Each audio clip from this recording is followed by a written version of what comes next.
Shalom saudara pendengar saudara rohani yang dikasihi Tuhan Yesus Kristus.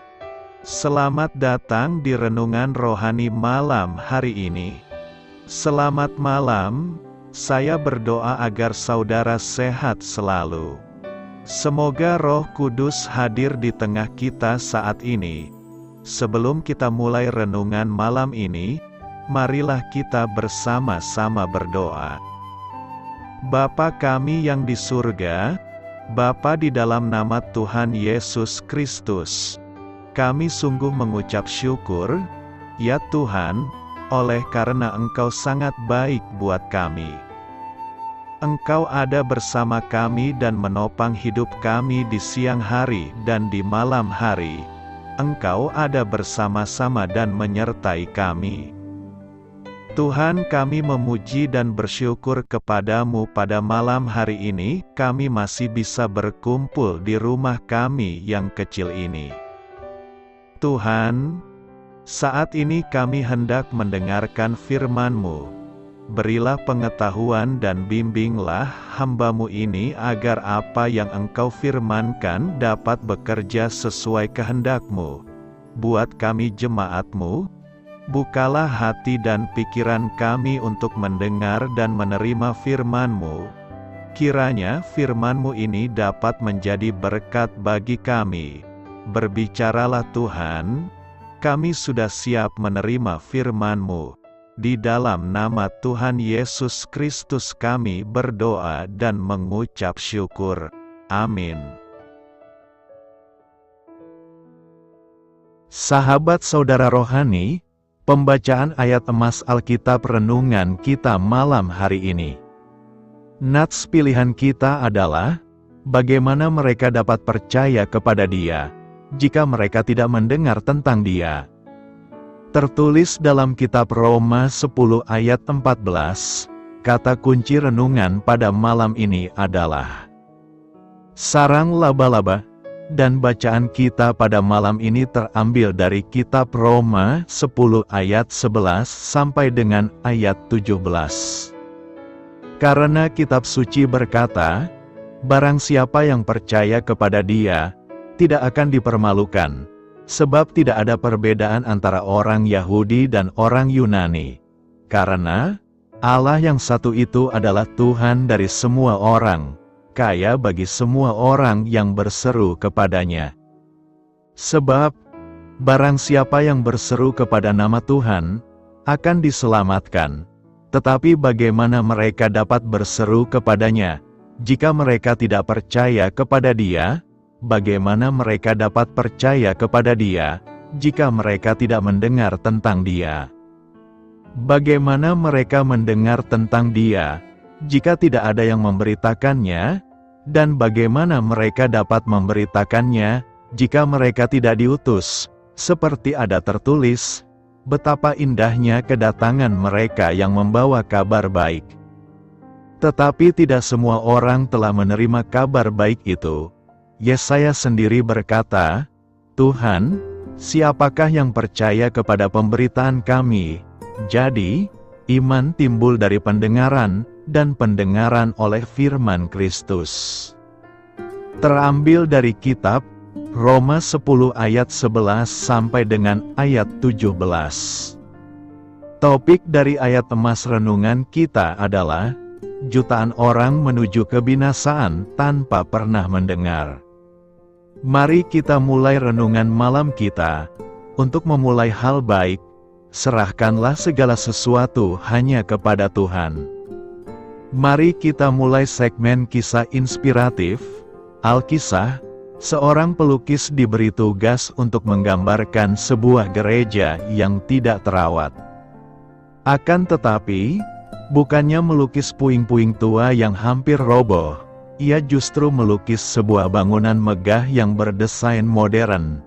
Dari jendela-jendelanya dapat terlihat sebuah kotak yang penuh hiasan untuk mengumpulkan persembahan dari para jemaatnya. Di atasnya tergantung sebuah papan bertuliskan, untuk misi. Akan tetapi, yang menyedihkan adalah kotak tersebut diselimuti oleh sarang laba-laba. Gereja atau pribadi yang hati dan hidupnya tidak terlibat dalam pengabaran Injil sedunia, saat ini sedang berjalan menuju kehancuran.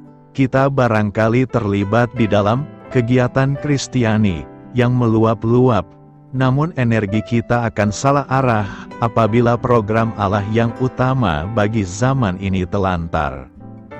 Allah telah merancang penginjilan dunia sedemikian rupa, sehingga setiap orang percaya terlibat secara aktif. Kita semua perlu meminta kepada Tuhan yang empunya tuaian, supaya Ia mengirimkan pekerja-pekerja untuk tuaian itu.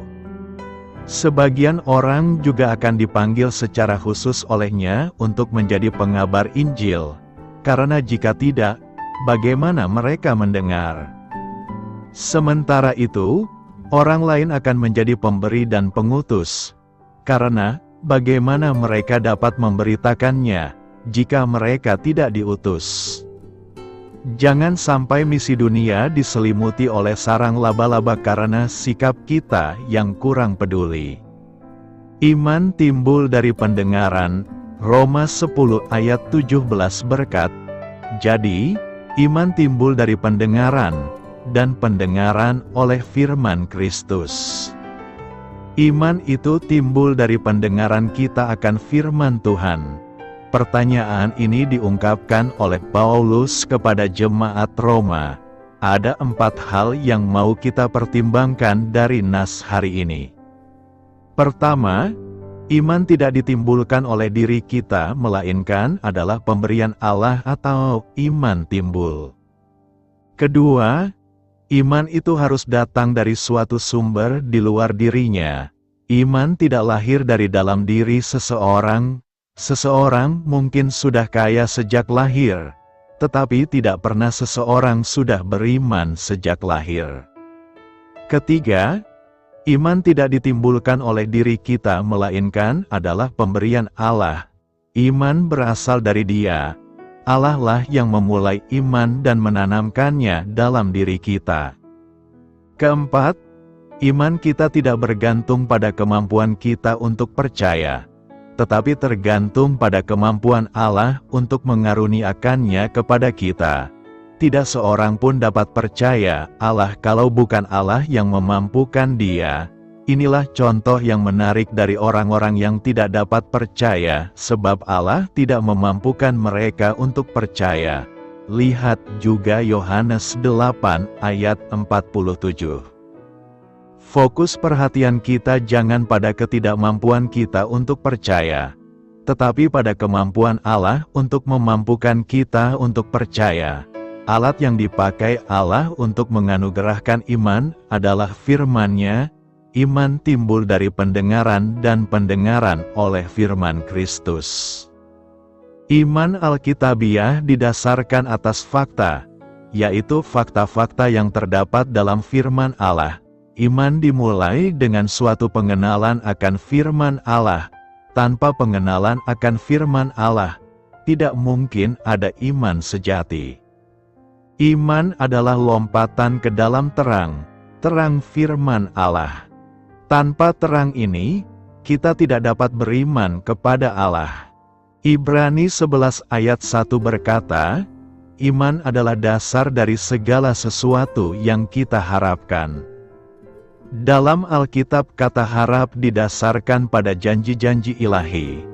Kata itu merupakan sebuah kata jaminan bahwa kita akan menerima apa yang sudah Allah janjikan. Satu-satunya ketidakpastian yang ada dalam kata harap dalam Alkitab adalah waktu penggenapannya.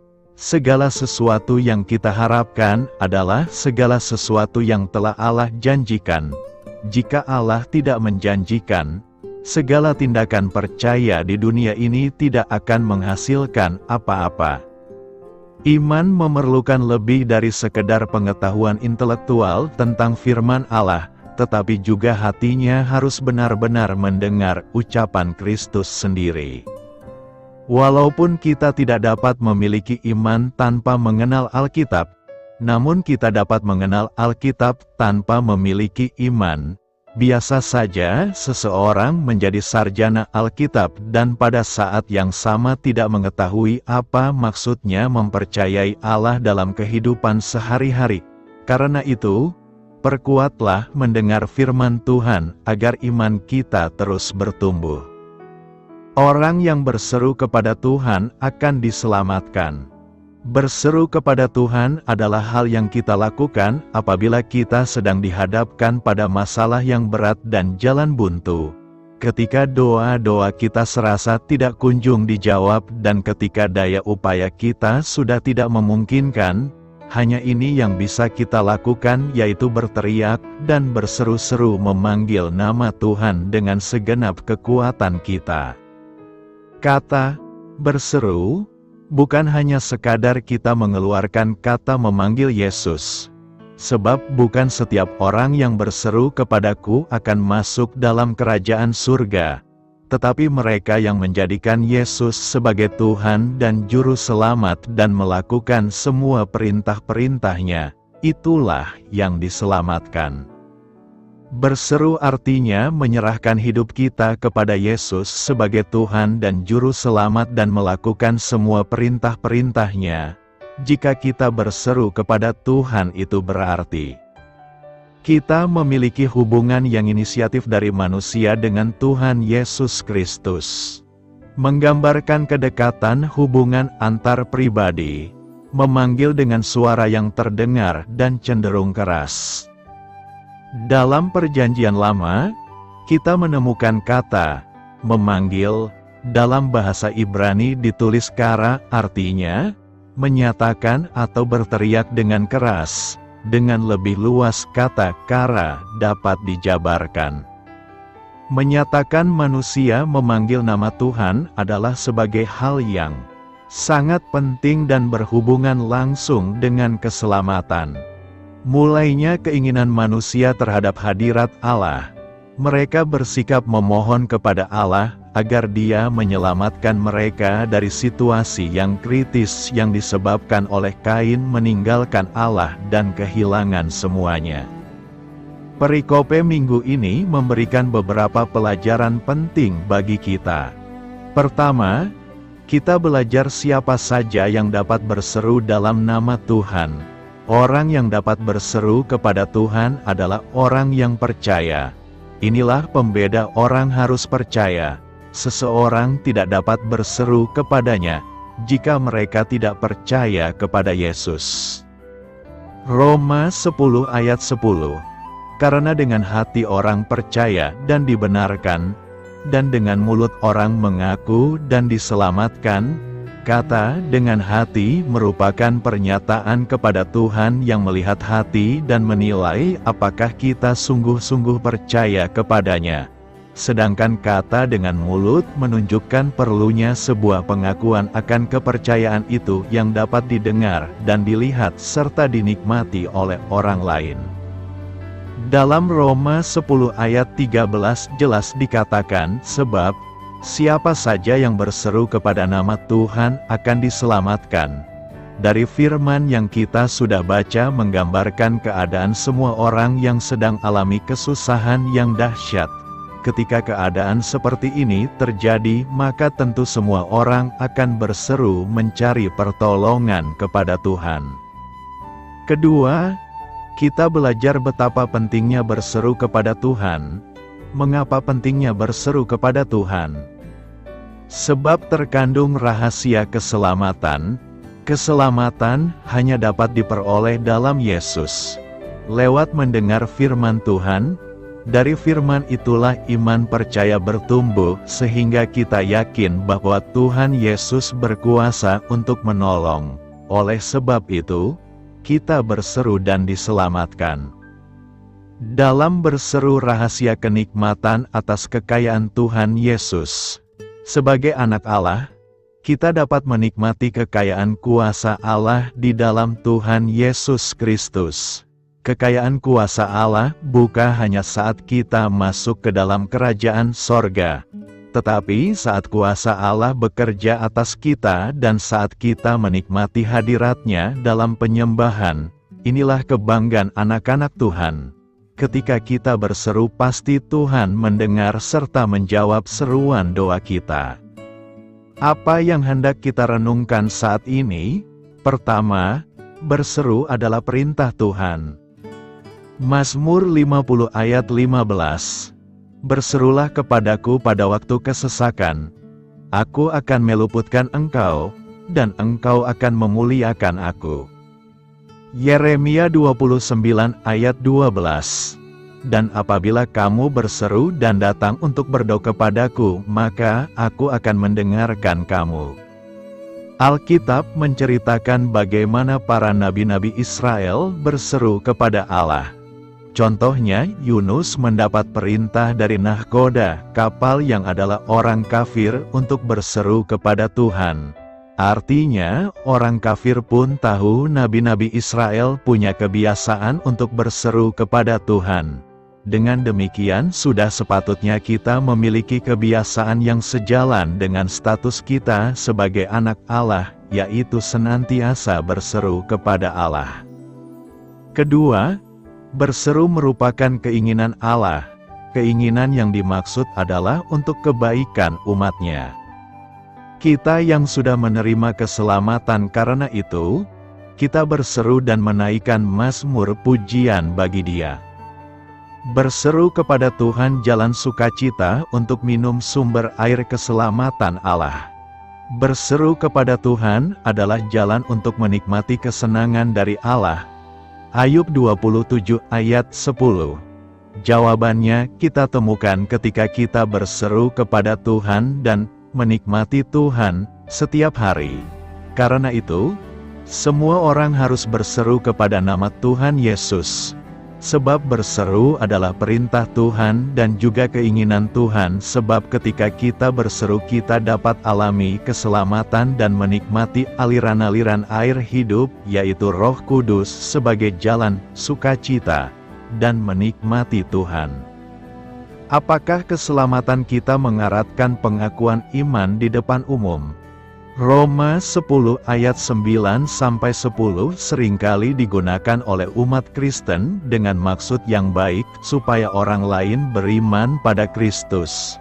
Sebab jika kamu mengaku dengan mulutmu bahwa Yesus adalah Tuhan dan percaya dalam hatimu bahwa Allah telah membangkitkan Dia dari antara orang mati, maka kamu akan diselamatkan. Karena dengan hati orang percaya dan dibenarkan, dan dengan mulut orang mengaku dan diselamatkan. Ayat ini bukan mengajar bahwa kita diselamatkan oleh pengakuan iman yang bersuara. Kita mengetahui bahwa keselamatan adalah anugerah yang diberikan melalui karunia iman, bukan melalui kata-kata yang kita ucapkan. Dengan demikian, sama halnya dengan keseluruhan firman, sangat diperlukan memahami konteks di balik Roma 10. Pada waktu penulisan kitab Roma, seseorang yang menerima Kristus dan mengakui Dia sebagai Tuhan di depan umum akan berujung pada penganiayaan, dan pada akhirnya, kematian. Pada waktu itu, memeluk Kristus dan mengakui Dia sebagai Tuhan, dengan mengetahui bahwa penganiayaan pasti menyusul, merupakan indikasi keselamatan yang sejati dan karya Roh Kudus. Pengakuan iman secara terbuka sangat jarang dijumpai ketika taruhannya adalah nyawa, dan itulah kenyataannya di dalam gereja mula-mula. Ungkapan, "Kamu akan diselamatkan," tidak dimaksud menyatakan sebuah jalan keselamatan alternatif melalui pengakuan iman di depan umum, melainkan menyatakan fakta bahwa seseorang yang menghadapi prospek dihukum mati tidak akan mengakui Kristus sebagai Tuhan jika dirinya belum selamat. Di dalam Roma 10 ayat 10 kita membaca, "Karena dengan hati orang percaya dan dibenarkan, dan dengan mulut orang mengaku dan diselamatkan." Dalam versi bahasa Yunani, aslinya terkandung ide seseorang membenarkan dengan ucapannya apa yang telah terjadi dalam hatinya dan menyukurinya. Roma 10 ayat 13 menyatakan, Barang siapa yang berseru kepada nama Tuhan, akan diselamatkan. Ayat 14, sebaliknya, mengindikasi bahwa seruan kepada Tuhan adalah hak mereka yang telah ditebus. Tetapi bagaimana mereka dapat berseru kepadanya, jika mereka tidak percaya kepada Dia? Selebihnya, ayat 12 juga menyatakan, sebab tidak ada perbedaan antara orang Yahudi dan orang Yunani. Karena Allah yang satu itu adalah Tuhan dari semua orang, kaya bagi semua orang yang berseru kepadanya.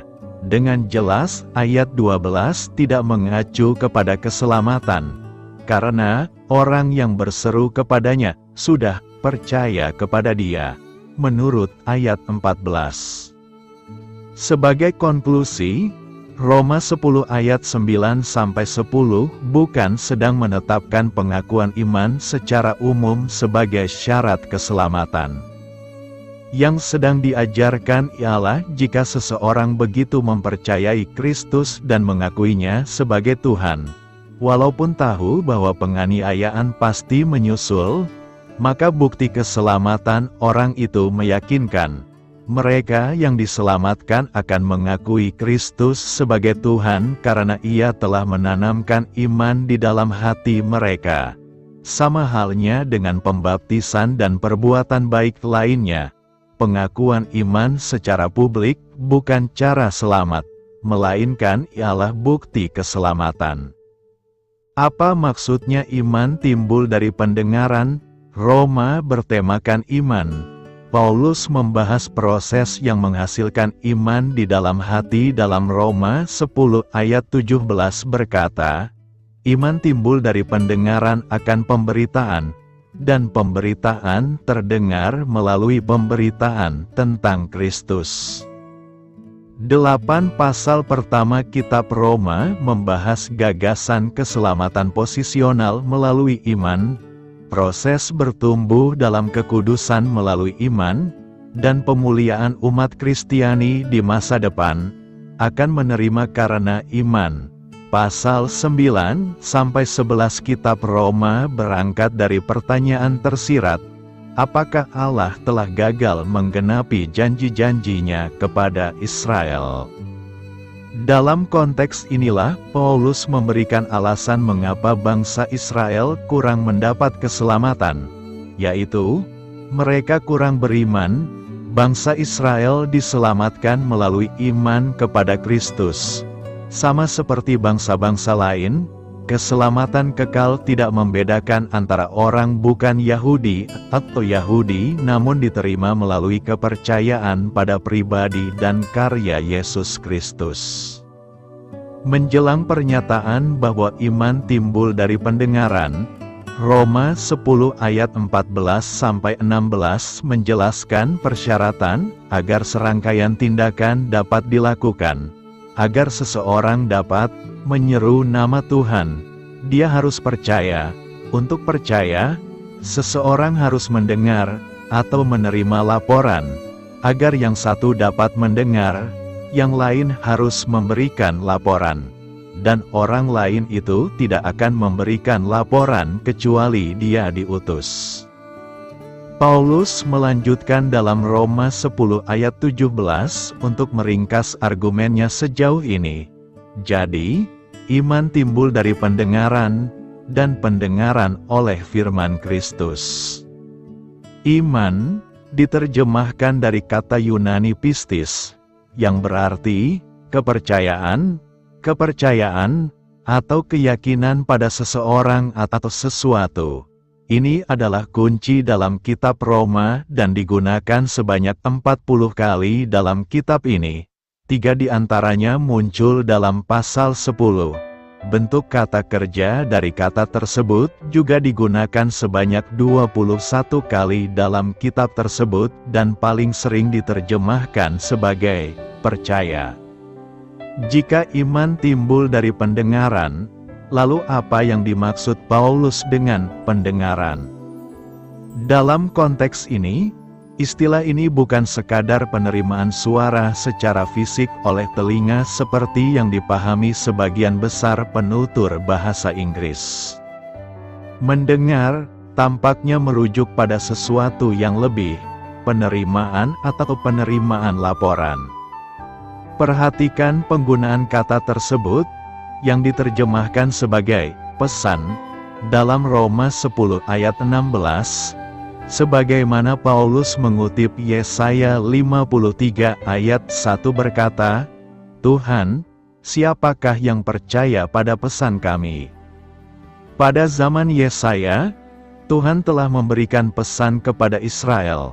Namun sang nabi menyesali bahwa hanya sedikit yang benar-benar menerimanya. Pendengaran tidak melekat pada suara-suara sederhana, tetapi pada pesan atau laporan yang diberikan. Dalam Roma 10, Paulus menegaskan bahwa kabar baik telah diberikan dan bangsa Israel telah mendengarnya. Sifat Injil adalah laporan. Laporan tentang Tuhan yang menyelamatkan manusia dari murka yang pantas mereka terima. Untuk mempercayai laporan tersebut, seseorang harus menerima laporan tersebut.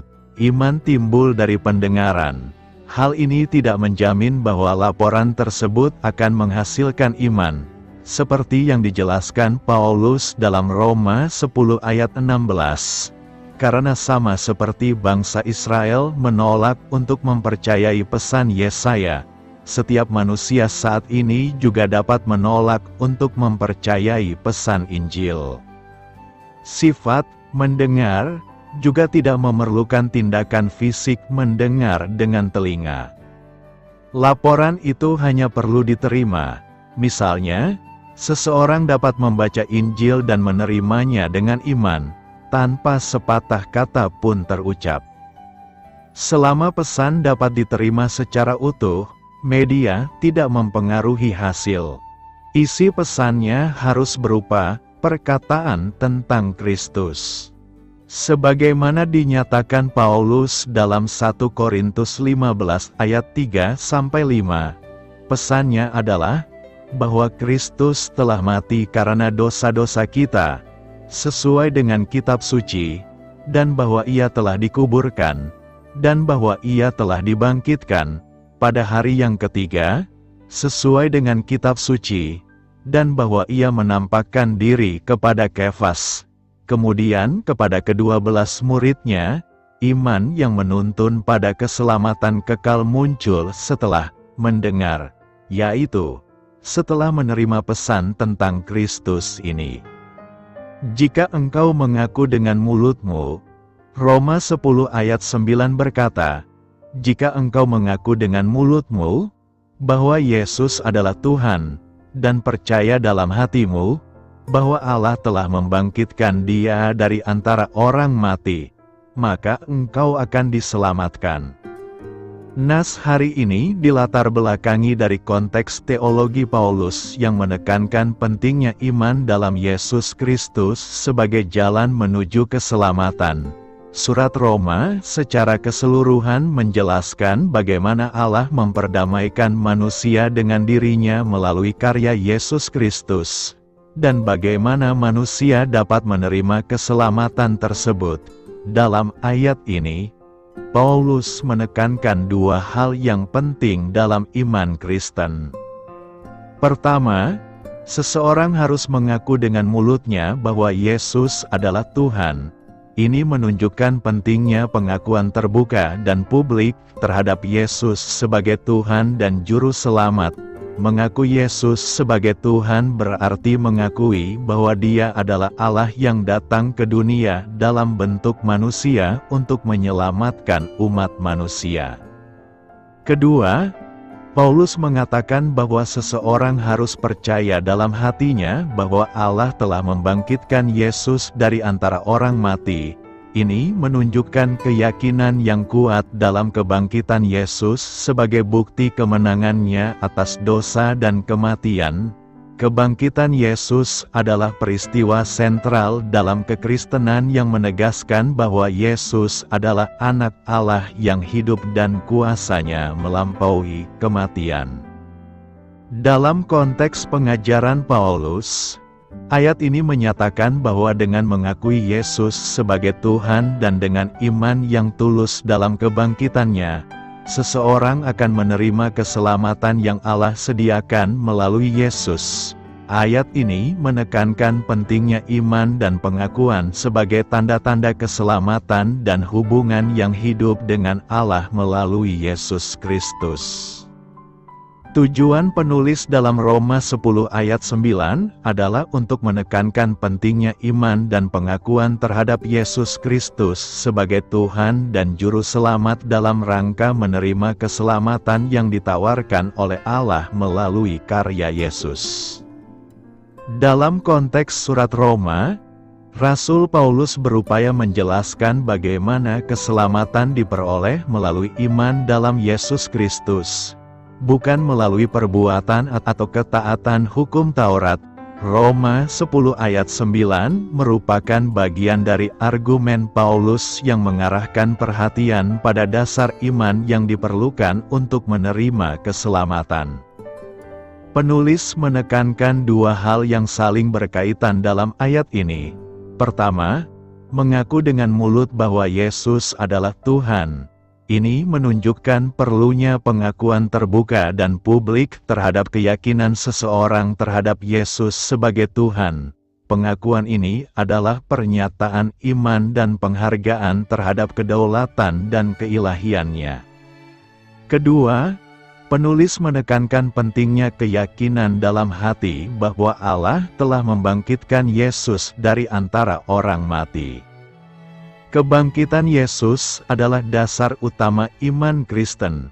Melalui kebangkitannya, Yesus mengalahkan dosa dan kematian, membuka jalan bagi keselamatan manusia.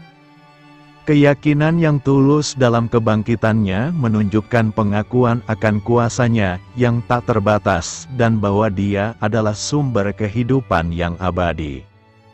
Tujuan penulis dalam menyatakan ayat ini adalah untuk menekankan bahwa iman dan pengakuan yang tulus terhadap Yesus sebagai Tuhan dan keyakinan dalam kebangkitannya adalah fondasi yang diperlukan untuk menerima keselamatan. Ayat ini menggarisbawahi pentingnya hubungan pribadi dan hidup yang benar dengan Yesus Kristus sebagai jalan untuk menyelamatkan jiwa manusia. Pernyataan penulis dalam Roma 10 ayat 9 mengajak kita untuk merenungkan beberapa hal yang penting. Pertama, pentingnya pengakuan terbuka. Penulis menekankan pentingnya mengaku dengan mulut bahwa Yesus adalah Tuhan. Ini menunjukkan pentingnya menyatakan iman kita kepada orang lain dan tidak menyembunyikan keyakinan kita sebagai Kristen. Pengakuan terbuka ini merupakan bukti nyata dari iman kita dan dapat menjadi kesaksian bagi orang lain. Kedua, pentingnya keyakinan dalam hati. Penulis juga menekankan pentingnya percaya dalam hati bahwa Allah telah membangkitkan Yesus dari antara orang mati. Ini menunjukkan perlunya keyakinan yang tulus dan dalam hati bahwa Yesus bukan hanya seorang guru atau nabi, tetapi juga juru selamat yang hidup dan berkuasa atas dosa dan kematian. Keyakinan dalam hati ini memengaruhi sikap dan tindakan kita dalam hidup sehari-hari. Ketiga, keselamatan melalui iman dalam Yesus. Penulis menegaskan bahwa dengan mengaku dan percaya, kita akan diselamatkan. Ayat ini mengingatkan kita bahwa keselamatan tidak dapat dicapai melalui upaya sendiri atau ketaatan hukum, tetapi melalui iman dalam Yesus Kristus. Hanya melalui iman kita pada karyanya, khususnya kematian dan kebangkitannya, kita dapat menerima pengampunan dosa dan kehidupan yang kekal. Keempat, pentingnya hubungan pribadi dengan Yesus. Pernyataan ini mengingatkan kita akan pentingnya memiliki hubungan pribadi yang hidup dengan Yesus Kristus. Mengaku dan percaya bukan sekadar ucapan belaka, tetapi mencerminkan komitmen dan hubungan yang sungguh-sungguh dengan Dia. Melalui hubungan ini, kita dapat mengalami transformasi hidup, pertumbuhan rohani, dan pengaruhnya yang nyata dalam hidup kita sehari-hari. Pernyataan dalam Roma 10 ayat 9 mengajak kita untuk merenungkan pentingnya iman dan pengakuan dalam hidup kita sebagai orang percaya. Hal ini menekankan perlunya menyatakan keyakinan kita kepada orang lain, memperkuat keyakinan dalam hati, dan menjalin hubungan pribadi yang hidup dengan Yesus Kristus. Karena itu, renungan ini mengingatkan kita untuk terus tumbuh dalam iman dan hidup sebagai saksi yang setia baginya. Beritakanlah Injil kepada segala makhluk, hormatilah semua orang. Selamat beristirahat malam dalam kasih setia Tuhan. Doa saya menyertai saudara sekalian. Mari bertumbuh dalam iman bersama saudara rohani. Saya memberkati Anda, agar sewaktu Anda mencarinya dari Dia, Bapa Surgawi Anda akan memberikan bagi Anda roti harian Anda, dalam nama Yesus Kristus, Tuhan yang berkuasa atas alam semesta dan menuntun kita kepada iman yang menyelamatkan. Tuhan Yesus menyertai senantiasa. Terima kasih sudah berkenan mendengarkan renungan malam saudara rohani. Tuhan memberkati. Amin.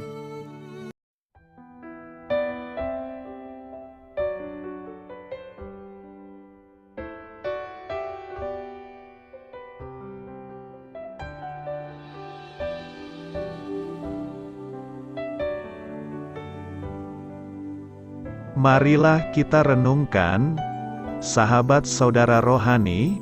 Demikianlah renungan firman Tuhan malam hari ini. Semoga menjadi berkat di dalam hidup kita dan menjadikan kita pribadi yang lebih baik. Sebelum kita beristirahat pada malam hari ini, marilah kita berdoa. Bapa kami yang di surga, Bapa di dalam nama Tuhan Yesus Kristus.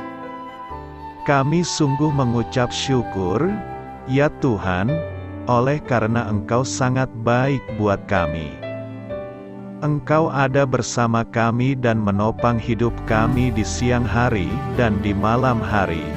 Engkau ada bersama-sama dan menyertai kami, ya Tuhan Yesus. Kami mengucap syukur untuk firman-Mu, ya Tuhan, yang memberikan kami kekuatan dan menyadarkan kami bahwa kami tidak perlu takut dengan gelap dan malam. Sebab Tuhan, Engkau ada bersama kami. Engkau melindungi kami dan menjadi perisai bagi kami hamba-Mu berdoa saat ini. Tuhan, untuk setiap pendengar renungan ini yang mengalami ketakutan, kecemasan, kegelisahan, pada situasi gelap dan malam hari di dalam nama Tuhan Yesus Kristus. Kuasa Tuhan melepaskan mereka dari segala ikatan roh-roh ketakutan yang mengikat mereka saat ini. Tuhan melepaskan setiap anak-anak-Mu dari segala rasa takut dan kecemasan. Di dalam nama Tuhan Yesus segala kuasa-kuasa roh jahat, kuasa setan iblis yang mengganggu anak-anak-Mu, ya Tuhan, tolong hancurkan dan halaukan dengan kuasa-Mu. Dalam nama Tuhan Yesus Kristus, berkati setiap kami anak-anak-Mu, ya Tuhan, dan lindungilah kami. Kami aman di dalam Engkau. Ya Tuhan, penuhilah setiap hati kami dengan keberanian, damai sejahtera, dan sukacita serta ketenangan yang dari Tuhan. Berkati kami di malam hari ini, saat kami tidur dan beristirahat. Kuasa-Mu, ya Tuhan, menaungi setiap kami, memberkati dan melindungi kami. Bangunkanlah kami kembali besok pagi dengan kekuatan yang baru. Tubuh yang sehat diberkati Tuhan dan berkat-berkat yang baru Tuhan sediakan bagi kami. Terima kasih. Ya Tuhan, kami sungguh mengucap syukur untuk firman-Mu yang menguatkan kami. Dalam nama Tuhan Yesus Kristus Juru Selamat kami, Bapa kami yang baik, kami mengucap syukur dan berdoa haleluya. Amin. Biarlah firman Tuhan menjadi pengingat untuk kita semua, bahwa tuntunan dari Roh Kudus akan selalu memberi jalan keluar bagi setiap permasalahan hidup kita, dan memberi kedamaian di hati kita. Amin. Sampai jumpa di renungan malam saudara rohani berikutnya.